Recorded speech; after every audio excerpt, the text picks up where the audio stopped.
Everybody, welcome back to another episode of FSi DFS Fantasy Baseball Picks. I'm your host, Mike Brewer, 31. Welcome to the week. It's a Tuesday night, and I'm going to do a breakdown for Wednesday slate, which it's a day slate. So starts at around 105 or 110, depending on if the first game's rained out or not. 11-game slate, might be 10-game slate, might be a 9-game slate, because Kansas City and Detroit were rained out. Sometimes tomorrow morning, DK might drop the doubleheader game with Kansas City and the White Sox. So I'll talk about it, but I'm not going to put in the course or anything, and I'm going to avoid the rain game in the course just in case they don't play. Then at least you won't have to be scrambling to try to work on your lines from what I try to help you with here. So, first game, Minnesota Baltimore. It's been a good series. I've always been a Yankees fan, and my daughter went to college in Baltimore, went to a game last year, and just actually fell in love with this young team, and it's been really fun to watch them. So, we've got Pablo Lopez pitching. He's not off to a great start. Got 4.86 ERA. Uh, Not a great bullpen behind him either. So, and Baltimore's going to be a tough matchup. Now, Wells is supposed to get the start, and he's got stiffness in his elbow. They don't think there's any damage. They're just going to rest him, put him on the IL for a bit. So Bruce Zimmerman gets called up, who has been pitching and is stretched out. So it's not, even though like Baltimore is able to save most of the big guns in the bullpen because they had such a lead in the game, and actually the starting pitcher went pretty deep too. So I don't know how much Zimmerman's going to, probably 4 to 5, and he's priced in the mid range. But again, with the rain here, I don't think you're considering either pitcher. If this game does play, maybe Minnesota bats as cheap ones, especially like the righties, like Jeffer hit some hard balls. Buxton, not a ton of this team with all the injuries. Like that, I really want to play for Minnesota here, and they're second highest or third highest in like strikeout rate. So they're King a lot and really not putting up a lot offensively. Baltimore, this game does play. I love in the cash lineup I built with an Arizona stack. We'll get to that in a second. But I'm filled in. You can fill in with some of these nice pieces for Baltimore, and don't be afraid to go to the bottom of this lineup. Jordan Westberg has been on fire. Like Colin Cowser was, or Colton Cowser was last week, and he is still doing okay, but he's been King a lot more this week. Westberg has just been on fire. He's hit a home run the last 2 or 3 games, just doing really well. Mullins has been hot. So I really like kind of like the middle to the bottom of this lineup. O'Hearn's been smoking hot too. He's hit a home run in I think 3 straight games. So if anything, like if you can get to Gunnar Henderson or maybe do like a wraparound or go like if this is the batting order, go Horn, Skip Mountcastle, Krauser, Mullins, Westberg, Skip Holiday, and go Henderson. So it's kind of like a wrap. There's a couple spaces, but there's no more than like one space between that stack. So if you're up, if the game is going to play, it's early on, 75% chance of rain. Maybe it clears up, maybe it turns into a night game. So I'll just have to keep an eye on that. Texas and Detroit, you have Dane Dunning and Skubal. Dane Dunning is a no thank you for me, a fade. Detroit's actually favored, and one of the biggest favors on the slate here against them. So I guess I put a lot of faith in Skubal. The offense is okay, not great. So Texas bats, I think they're just being contrarian against Skubal. Uh, it's with the injuries and stuff, they're more if they're probably gonna come out with right-handed heavy lineup. So Semien, Langford, Seager hits both fine. Garcia, Time, Duran, uh, Wenzel. If he's in at third base, there is probably gonna be minimum price at 2K. So some options here. So definitely like them as a leverage stack. in Detroit, like some of the cheap pieces here against Dunning, I'd stick with the lefties like Green. But Torkelson's okay, but 47 righty on righty is hard for a cash. Carpenter Keith, like Meadows is really struggling. I don't even think he's hitting 100. So, but I'd stick to the lefties and probably have them in more cheap fill-ins than a primary stack. San Diego and Milwaukee, Michael King and Freddie Peralta.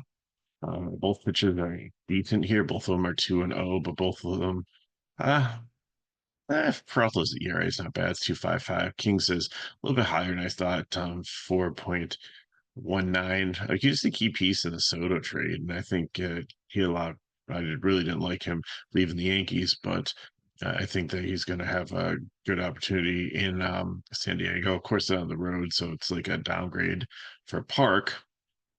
And Milwaukee's been pesky and actually hitting pretty well. They've been like a pretty cool, and might be the team that I'm going to start stacking every single day. I'm going to figure that out soon. But I've been playing a lot of Milwaukee recently with fill-ins, and they're running the bases, and they've got some power here and there too. And even without Yelich in the lineup, they've got some nice options for you. So. King, I think, is probably my least favorite pitcher in the medium range. Peralta is probably, I have Singer up there as the number one, but I don't. If that game's off the slate, then Peralta would probably be my favorite pay up um, pitcher here. I like him over like Scooble and the matchup and everything. And San Diego had put up some runs today, but it was against a worse pitcher. Like they can go quiet, and I think Peralta has the stuff to shut them down. King on the other side, I don't like it against Milwaukee. I think I like the Milwaukee bats, and definitely be some nice fill-in options there. Pittsburgh and the Mets.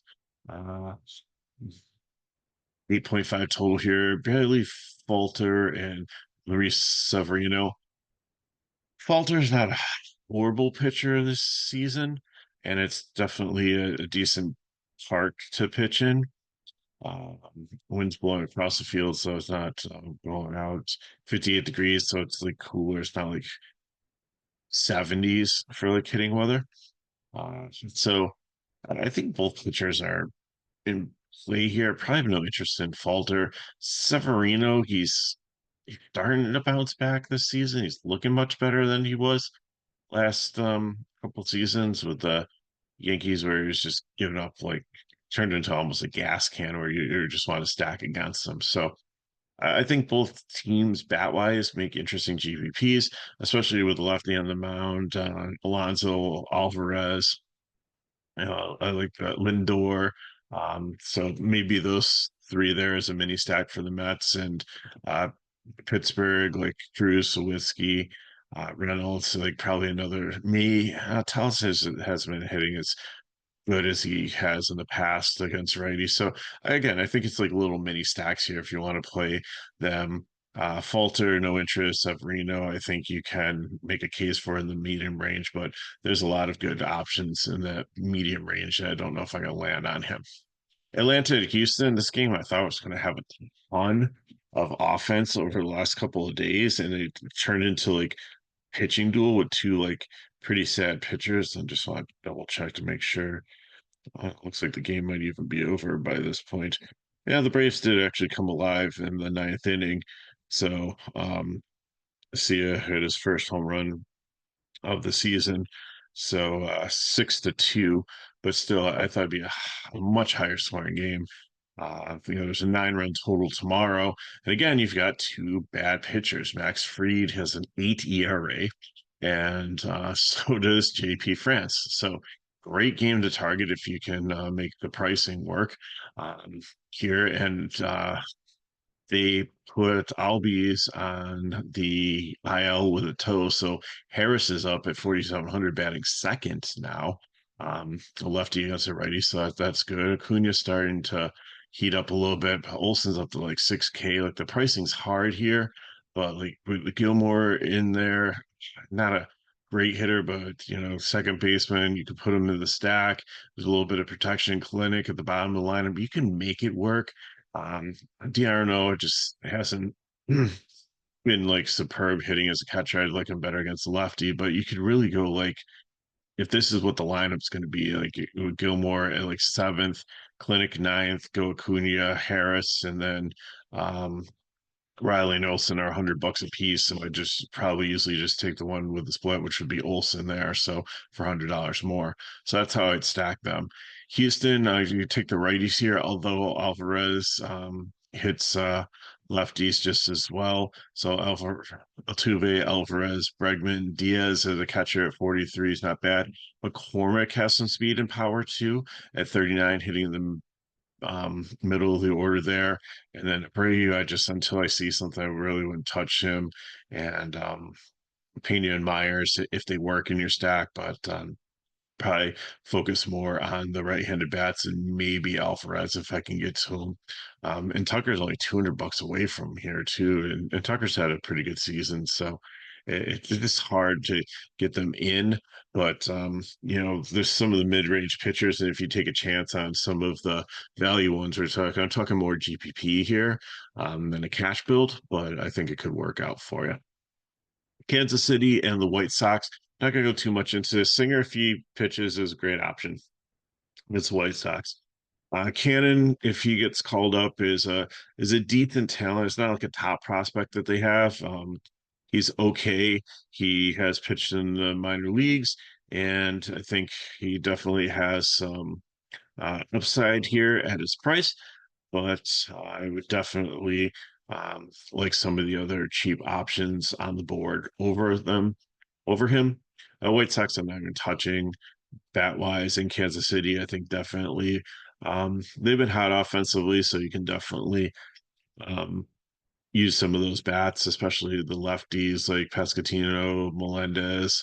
Um, Looks like Perez is back, so it's going to kind of push some of the lefties down. But Adam Frazier at 2,700 is not a bad punt at second base, so you can make it work. Like Bobby Witt's 6,300, but everybody else is in the mid 4K range, and then you have like Frazier at 27. So they're easy to stack if this game is on the slate, or to just use them as some cheap fill-ins. New York Yankees and Toronto Blue Jays, Marcus Stroman and Kevin Gossman. I know each of these pitchers have seen the teams before this season, but I don't remember if they faced off against each other, these two pitchers. No, it's a tale of two cities because Stroman's actually been good and had a really strong game against Toronto, and Gossman is has struggled. He's got 11.57 ERA. It's something wrong with him there. So and the game only has an 8 total, which I think is kind of low in Toronto's favor, which I cannot believe. So if you're betting, I'd probably bet the over, and I'd probably take the Yankees in here, not just because I'm a Yankees fan, but just because Gossman has been terrible. So GPP game theory, maybe he figures it out. And maybe this is his opportunity. So GPP, yeah, play Gossman, but I'd probably lean on the side of Stroman. Toronto, they're right-handed heavy. I mean, they have Biggio in the lineup. They have Varsho, who's been decent. Kiermaier's not like a threat for a ton of power or anything. He's more of a contact hitter with speed. And as I said, they're kind of like a reverse splits right-handed. Like they sometimes are better against righties than lefties as batters, but I don't think I'm really touching Toronto. I have them in is it for the GPP stacks just because I really didn't know where to place them. But I really like the Yankees side of it much better now. Soto and Judge and Stanton have great BVP against Goffman. Each one of them has hit multiple home runs. Just pull it up here. So Stanton, uh, 6 for 13, 2 home runs, 4 RBIs, hitting 462.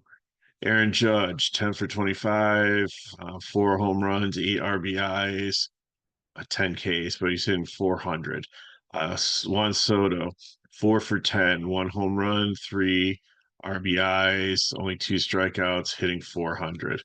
So, by the flip side of it, uh, Rizzo is hitting 211 against him. Torres is hitting 200 against him. Trent Grissom, if he cracks the lineup, is hitting 188 with 7 Ks against Gosman, and Verdugo is hitting 183 and 12 has one hit and 12 at bats. So I kind of avoid those guys, but Volpe is neutral there, and I really like the catcher if it's Wells against them to like make a decent stack there. Washington and the Dodgers, Jake Irvin and Landon Knack is getting called up to fill in for a rotation spot. And Irvin, not really interested, especially against this Dodgers team. They just hit so well, especially at home. And Knack's interesting. Like, it's not a great like top prospect like some of the Dodgers guys, but he's decent. And Washington has some strikeouts in the lineup with Winker and definitely Gallo. And so I mean they're not in the top 10 in strikeouts, but there are some strikeouts there. And I think at his price he goes enough with a punt, should get the run support that he needs to get there. So Washington, like Abrams is always good. Wicker had a home run tonight, I saw. Gallows, Boomer, Butts, Thomas, maybe. Jacob Young, I like kind of like his wraparound, even though he's righty on righty, he's got some speed and he hit the ball like pretty far on both at bats that I saw, like where like they're almost like to the wall trying to catch it. Dodgers, Mookie Betts love. Oh, he's like been like 1 for 17 recently or something. Freeman just doesn't seem. I think they're overpriced and until they start like hitting regularly. I don't really like them. Will Smith, righty on righty. I'm not too enamored. Max Muncy is kind of like a better version of Joey Gallo. It's like home run or bust for him. Uh, T Hernandez probably will like hit down. Outman should be back in the lineup. I like him. And Andy, it's not Pages, it's Pages. Um, lit up spring training. Had a hit his first at bat here, actually scored a run. So, like with the Dodgers, if you can't get to the full stack, like an Outman, Pages, Luck, um, that stack, if those four players, like a kind of a wraparound, because it was the bottom of the lineup that actually was doing like a ton of damage, and Mookie was like 3 for 3. And it really like helped. Like Barnes catched, and he like batted ninth. Um, but just to have like the bottom of the lineup producing, that just it's the same thing with like the Orioles that we're seeing. Just don't be afraid to play them. You don't have to think when you play the Dodgers, you have to try to play Betts and Otani and Freeman and all those more expensive ones out there. Just at this point, just play Betts.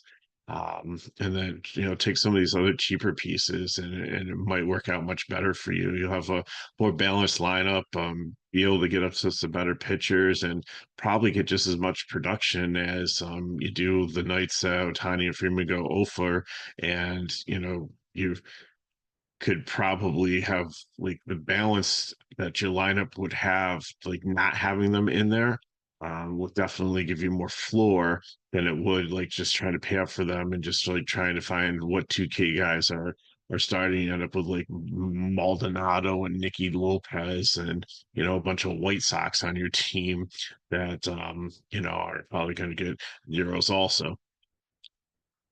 St. Louis and Oakland, we have Steven Matz and Blackburn. These pitchers are good here.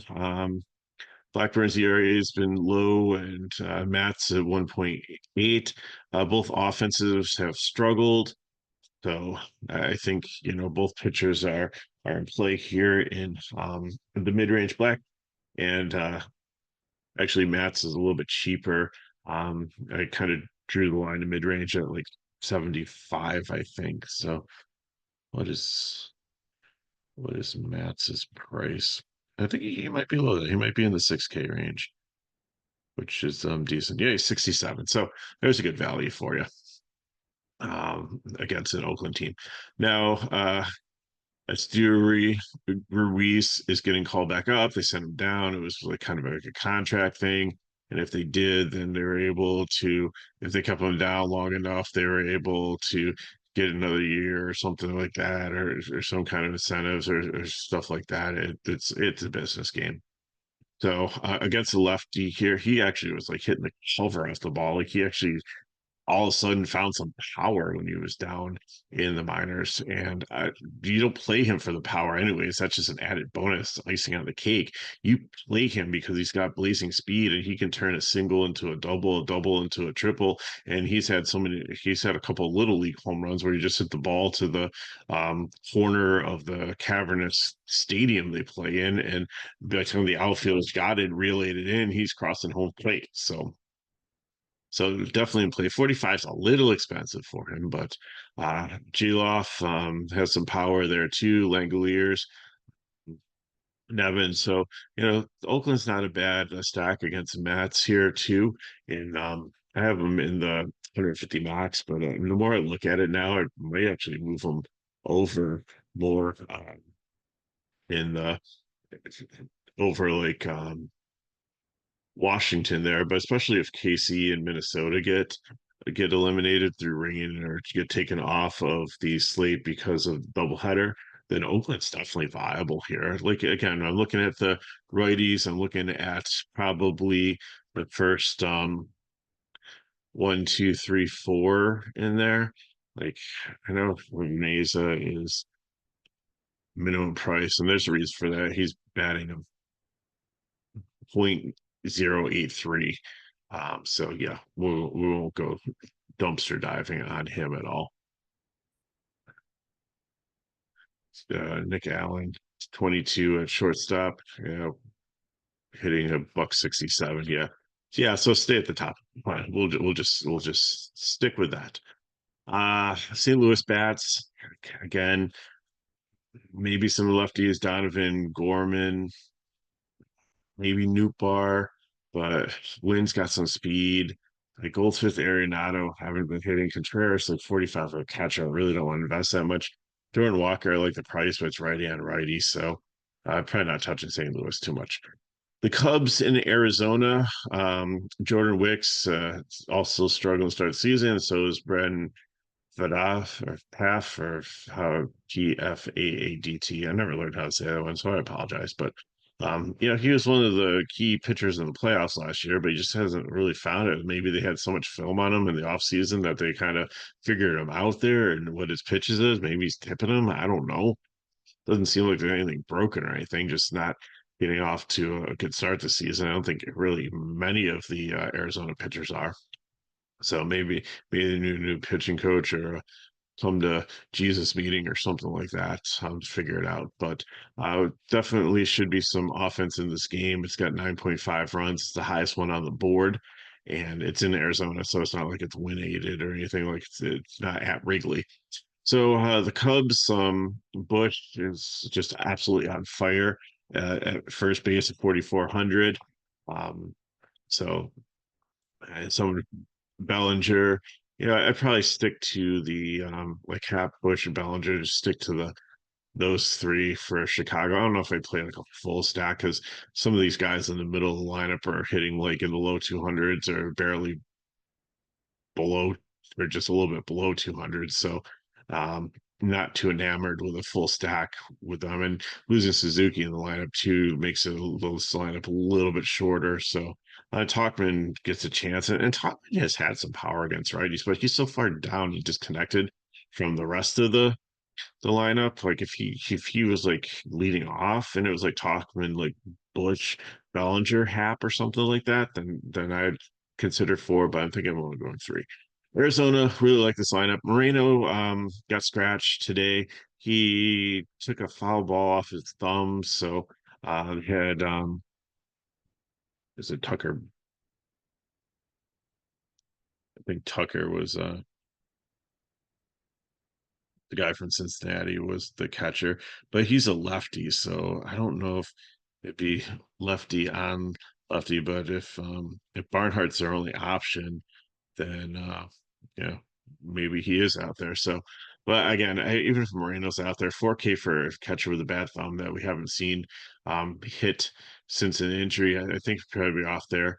Marte, I think is better like batting against righties. like he's a switch hitter, but I think he's better lefty righty than hitting righty against a lefty. Carroll lefty, I'm not excited about. So I start like probably the stack for Arizona, like Gurriel, Walker, maybe Suarez. Grichuk, even though he hasn't been hitting well this year, has a lot of power, and Blaze Alexander. So, somewhere in the middle of this lineup with the righties, just going to stack them all up. Carroll might be the only lefty in the lineup. Kevin Newman, I don't know. He was okay in Cincinnati, but I don't think you need him. But if it makes things work or connects your stack better, then go for it. It'll make your stack a little bit different if you go that way.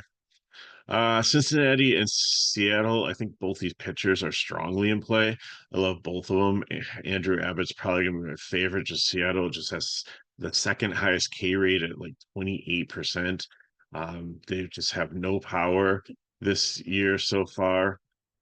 And then Bryce Miller has just been good too. And Cincinnati has the fifth highest strikeout, sixth highest strikeout rate in the league. So, I mean, if you want to play both these pitchers, I mean, you lose the win, but I think you have a great chance for a pitching duel here. I probably bet the under on it. The bullpens are not horrible here. So, um, you know, at 8, I might take the under on that one. I could see it coming in at like six runs or 7 runs here. Bat wise, Cincinnati, I'm not really interested against the Miller. I don't think I could get like cute there as leverage stack, but I love Seattle's leverage stack because what if they do actually figure it out here? And J Rod hits his first home run in France, and Haniger and Polanco and Garver and Raleigh. Like you have the from 2 through like 6 in this lineup. There's 6. That's 2 through 7. So there's 6 batters, so you can't play all of them, but like mixing and matching, like maybe 5 of those. I'm definitely gonna put that stack in a GPP just to see. Probably put Miller's pitcher because if they go off, then he has got the run support. Should probably get the win. So kind of look at that as not as a main GPP, but it's kind of like a YOLO leverage play for me. And that should be everything on the slate. Yes. So again, 11 games. If Baltimore gets rained out, it could turn into only being a 10-game slate. And if they drop the KC White Sox game, then it becomes a 9-game slate. So yeah, unreasonable. But again, like Singer's to my favorite pitcher and the high range, but Peralta, Stroman, Schoolball, and Klossman, GPP only. Maybe if you think he finally gets it right and gets out there and returns form, that's fine. If not, then he might be no interest or fade category. Abbott and Miller, like I said, absolutely love those two.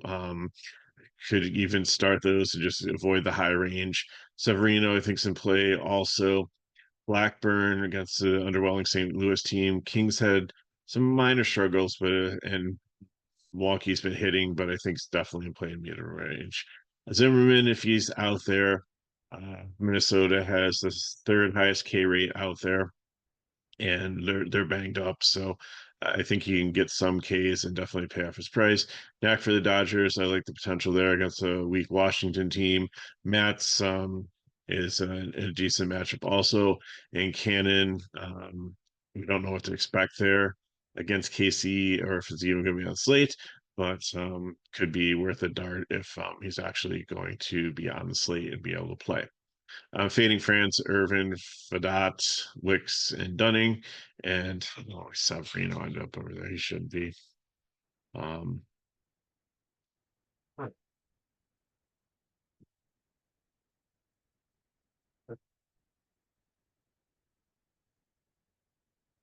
so Falter Freed, not interested, and Lopez definitely.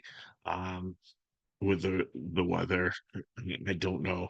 Like he's a good pitcher and everything, but Baltimore's just so high, I can't really do it. So top stacks, Arizona if you or Atlanta if you can get up to them, the Dodgers, New York, Arizona is probably where I'm going to start just because they're easy to get in and got a great matchup and I like the righties there. And then Houston against Freed there, probably the righties. Baltimore, if I can get them in, gonna definitely play them at GPP but have to see with the weather. Cubs, like I said, the lefties there. If Talkman's up there, 3 to 4. Toronto, New York, Mets, Pittsburgh. Don't really love, but I think they're in play for GPP. Minnesota has some decent cheap pieces. Kansas City, Detroit, Milwaukee. Washington, I like Oakland over there too if we start losing some. And like I said, leverage wise, probably wouldn't touch those teams except for Seattle. I'm going to make a right-handed stack just in case they actually come alive and Abbott's off. So let's look at the build to get you on your way for your day. Like I said, Abbott and Peralta is where I'm going to go. If you don't want to pay up for Peralta, if you want to go down to Miller, I'm perfectly fine with that. Um, I'm taking Walker, Blaze Alexander, Gurriel. If you want to put Swellers in there, if Moreno looks like he's healthy, you want him in there as catcher, that's fine. Yeah, if you want to go Corbin Carroll in there, but I'm mixing in with some of the cheap lower end of the batting order, Milwaukee guys, so Trang, Perkins, and then we'll just have to see who else fits there. Might have to go one off and catcher because I don't know if I can get up to Contreras and again like Marino. If Barnhart is in there, even though it's lefty, might consider him, but we'll see how that works out. For GPP, Miller and Knack, I'm gonna take a shot on Knack there. Um, but if you want to pay a little bit more and like take like Matz as a more established pitcher, I get it. That's fine. So Wells is the Yankees catcher. Uh, Volpe, Soto. If you want to go get Judge in there, that's fine. And then Keith and Carpenter, I'm going to fill in with Detroit bats, probably left-handed batters there. So that's where I'm going. But like I said, there's like a lot of other cool options to go with. Dodgers, Atlanta, Houston, all in play. The Oakland righties there. So um, cheap fill-in. So I got for you. If you have a question, put in the chat below. Hit me at Megaro31 on Twitter/X. If these videos help you, please continue to help us by sharing them with your friends, subscribing to our channel if you haven't already, and giving them a like. And thanks for watching. That's another thing we appreciate. And if you want more information on FSi DFS is in the description of the video. Link to our webpage where you can go in, and I think it's very cheap. I think it's like $3 a day to play um, MLB. We got weekly package, monthly packages, and we've got a VIP for all the sports for only $6. So come check it out. So thanks for watching. Don't know if we'll do a video tomorrow. I think there's only like 3 games on the slate or for the whole day. So I don't even know if that's worthwhile, but McKinley will have video for you on Friday. And we'll see if we can come up with enough time between our schedules to get one out on Saturday. So thanks for watching. If I don't get another video this week, I'll see you next week, probably Monday. So good luck in your contest. You know how to go hold me if you have questions. I'll see you next time.